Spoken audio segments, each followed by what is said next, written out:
கர்த்தராகிய இயேசு கிறிஸ்து நாமத்தில் உங்கள் அனைவருக்கும் வாழ்த்துக்கள். இந்த நாளுக்கு உண்டான ஒரு உயிருள்ள வார்த்தை யோபு 42:10.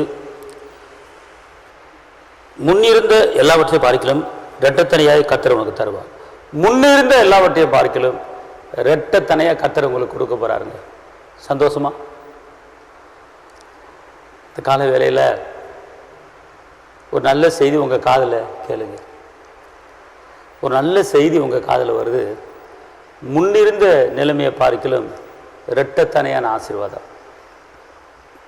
இரட்டத்தனையான ஆசீர்வாதம், இரட்டத்தனையான அன்பு, இரட்டத்தனையான சமாதானம், இரட்டத்தனையான உயர்வு, இரட்டத்தனையான வெற்றி, இரட்டத்தனையான ஞானம், இரட்டத்தனையான ஐஸ்வர்யம், இரட்டத்தனையான எல்லா காரியத்தையும் கர்த்தர் கொடுத்து உங்களை உயர்த்த போகிறார். டபுள் மடங்கு. இப்போ நீங்கள் ஒரு காரியத்தில் நீங்கள் செயல்பட்டு கொண்டிருந்தாலும் இரட்டத்தனையான ஆசீர்வாதத்தில் கர்த்தர் உங்களுக்கு என்ன செய்ய போகிறார். அவர் ஒருபோதும் உங்களை அவர் தள்ளாட விட மாட்டார். அதனால் இன்றைக்கி எதிர்பார்த்து கொண்டிருங்க. இரட்டத்தனையான ஆசீர்வாதம் உங்களை தேடி வரப்போகுது. இரட்டத்தனையான ஆசீர்வாதம் உங்களை தேடி வரப்போகுது. நல்லூர் மேலும் தீயூர் மேலும் கதிர்வனி உழைப்பு நகர் நல்ல தகப்பன் அவர் நன்மைகளை மாத்திரம் தான் செய்வார். அதனால் அவர் உங்களுக்கு இன்றைக்கி சொல்கிற ஒரு காரியம், நான் இரட்டத்தனையான ஆசீர்வாதத்தை உங்களுக்கு நான் கொடுக்க போகிறேன். யோபுக்கு ரெட்டிப்பான நன்மை எப்படி வந்தது என்று கேட்டால் நல்லா தெரிஞ்சு கொள்ளுங்க. அவர் தன் நண்பர்களுக்காக ஜெபித்த போது சிறையிருப்பு மாறினது இரட்டத்தனையான ஆசீர்வாதம் தேடி வந்தது. அதே போல தான் இன்றைக்கி கர்த்தர் உங்களுக்கு இரட்டத்தனையான ஆசீர்வாதம் தேடி வரப்போகுது. எதிர்பார்த்து கொண்டிருங்கள். அவர் ஒருபோதும் உங்களை கைவிட மாட்டார். யார் உன்னை கைவிட்டாலும் நான் உன்னை கைவிட மாட்டேன் என்று சொல்லுகிறார். இந்த நாளிலே நான் ஆவியில் நான் உணர்றேன், ஏதோ ஒரு காரியத்தில் நீங்கள் கைவிடப்பட்டு, ஏதோ ஒரு காரியத்தில் நீங்கள் ஒதுக்கப்பட்டு, ஏதோ ஒரு காரியத்தில் நீங்கள் தள்ளப்பட்டு, ஏதோ ஒரு காரியத்தில் நீங்கள் ஒதுக்கப்பட்ட ஒரு நிலைமையில் நீங்கள் இருக்கலாம். ஆனால் கர்த்தர் சொல்கிறார், பார்த்துக்கொள்ளுங்க, யார் உங்களை கைவிட்டால் நான் கைவிட மாட்டேன். உங்களுக்கு இரட்டத்தனையான ஆசீர்வாதத்தை கொடுக்க நான் இன்றைக்கி ரெடி பண்ணியிருக்கிறேன். இன்றைக்கி உனக்கு இரட்டத்தனையான ஆசீர்வாதம். நீங்கள் 1 லட்சம் எதிர்பார்த்துருப்பீங்க, 2 லட்சம் வரப்போகுது.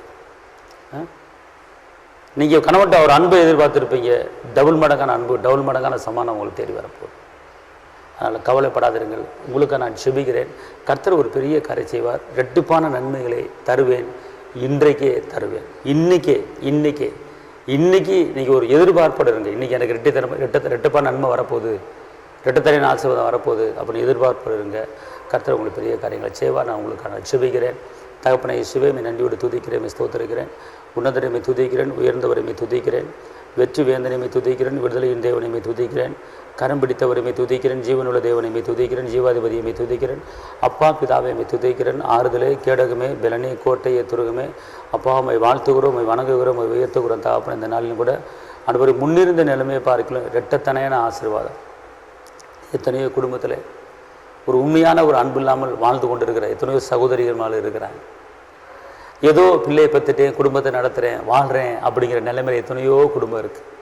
உண்மையான அன்போடு உண்மையான சமாதானத்தோடு ஒவ்வொருவரும் வாழும்படியான ஒரு சூழ்நிலை உருவாக்கித்தாங்க தாப்பனே. ஆண்டவரே, இந்த உலகத்தில் இந்த உலகம் முழுவதும் ஆதாயப்படுத்தி கொண்டால் இந்த ஆத்துமா நஷ்டப்படுத்தினா என்ன லாபம்? இந்த ஆத்துமா வாழ்வது போல் எல்லாவற்றிலும் உடைய பிள்ளைகள் வாழ்ந்து சுகமாக இருக்கும்படி ஒரு பெரிய காரியத்தை செய்ய. அப்படி செய்ய போகிறாங்க. நன்றி. காத்துக்கொள்ளுங்க, பலப்படுத்துங்க. இயேசுவின் நாமத்தில் பிதாவே, ஆமென். கர்த்தர் உங்களை ஆசீர்வதிப்பார். தேவனுக்கு மகிமை. ஹல்லேலூயா.